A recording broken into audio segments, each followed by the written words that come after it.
Hey everyone, and welcome to The Explainer.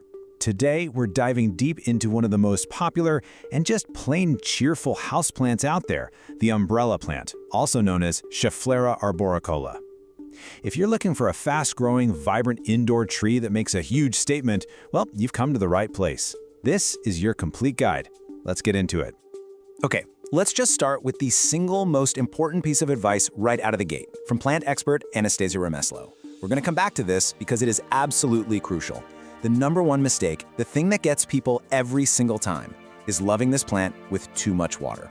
If you can just get this one thing right, you're honestly already halfway to having a happy, thriving plant. So here are the stats at a glance. You're looking at roughly weekly watering, bright indirect light, and, this is the best part, it's considered easy to care for. Fantastic news, right? But, and this is a big one, please take note, it is toxic to both pets and humans if they chew on it. So just make sure you place it somewhere that curious little paws or hands can't get to. Here's what we're going to cover today. First, we'll properly meet the plant.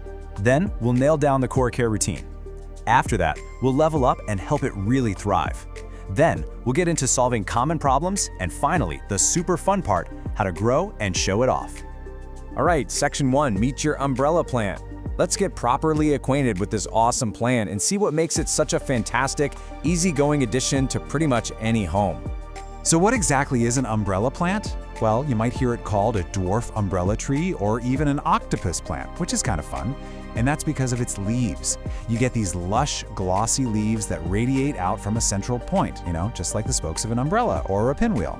It brings this amazing tropical vibe. It's a really fast grower, and believe it or not, it can be with you for up to 25 years. Okay, section 2, the core care routine.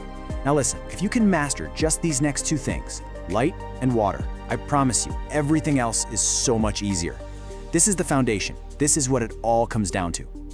So let's talk light. This plant loves bright, and this is key, indirect light. Think of a spot near an east-facing window where it gets that gentle morning sun. You have to avoid harsh, direct sun because it will literally scorch the leaves. On the flip side, if you put it in a spot that's too dark, it'll get all leggy and stretched out. And if you have one of those beautiful variegated ones, it'll start to lose all that gorgeous color. Okay, this right here is the biggest challenge, so let's break it down. Your plant is always telling you what it needs. If you've got yellow leaves that are falling off and the soil is always wet, that's a classic sign of overwatering. But here's the tricky part. If the leaves are droopy and wilting, you have to check the soil. If the soil is bone dry, yeah, it's thirsty. But if the soil is wet and the leaves are still droopy, that's also a sign of overwatering. The roots are suffocating. Always check the soil. It's your best guide. So here it is, the golden rule. Forget watering on a schedule like every Saturday. Instead, just get in the habit of sticking your finger into the soil.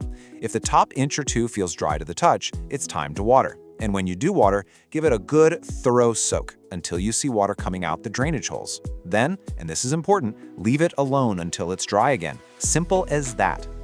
Okay, section 3, help your plant thrive. We've totally covered how to keep it alive. But now let's talk about making it truly flourish. These next steps are going to take your plant parent's skills to the next level. It really all starts with the right foundation, and for plants, that's the soil. It absolutely must drain well, or you're just asking for root rot.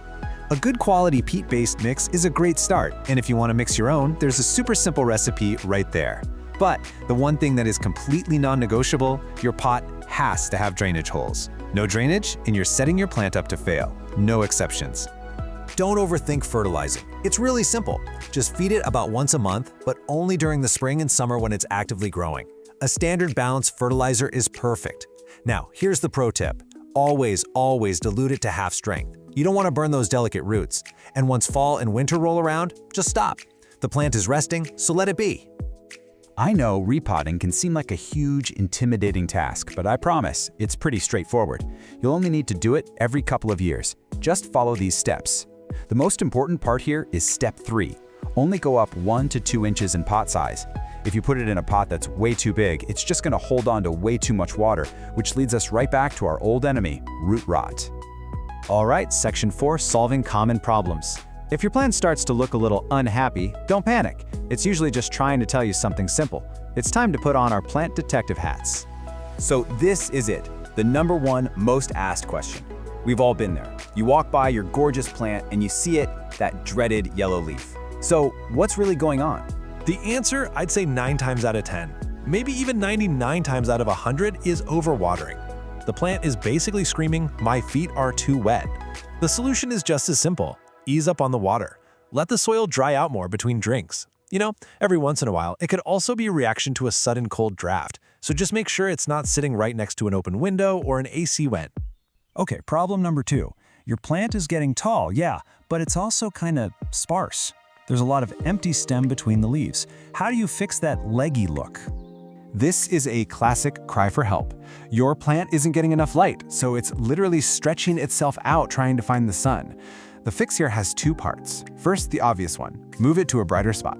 Second, and this is important, don't be afraid to prune it. Chop those long stems back. It feels a little scary, I know, but that's what tells the plant to send out new, bushy growth from lower down. Ugh, pests. Nobody wants to deal with them, but it happens. The 3 you're most likely to see are spider mites, scale, and mealybugs. But here's the good news. The treatment is pretty much the same for all of them. You can physically wipe them off, maybe with a little rubbing alcohol on a cotton swab for the stubborn ones, and then treat the whole plant with a gentle insecticidal soap or neem oil. And now for my favorite section, grow and show off. This is the fun part. You've mastered the care, your plant is happy, and now it's time for the rewards. This is all about enjoying your plant and maybe even making more of them. You know what's amazing? Free plants. Propagation is so much easier than it sounds. The next time you prune your plant to make it bushier, don't throw those cuttings away.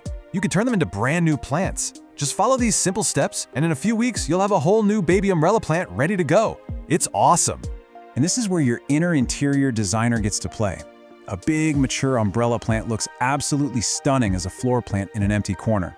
A smaller one is perfect for a desk or a tabletop. You can even find them with these beautiful braided trunks for a more elegant vibe. My personal favorite tip? Pair it with a bunch of other tropical plants and create your own little indoor jungle. Okay, let's wrap this all up with a few final, super important tips. Number 1, let's say it together. When in doubt, let it dry out. 2, don't be afraid to prune. That's how you get a full, bushy plant. 3, give it a little turn every week or so it doesn't start leaning. And 4, give the leaves a gentle wipe down once a month. It keeps them clean, glossy, and helps them breathe. And that's it. You are now fully equipped with everything you need to know to grow a gorgeous, healthy, and happy umbrella plant. The only question left is the really fun one. What empty corner in your house are you going to fill first? Thanks for joining me.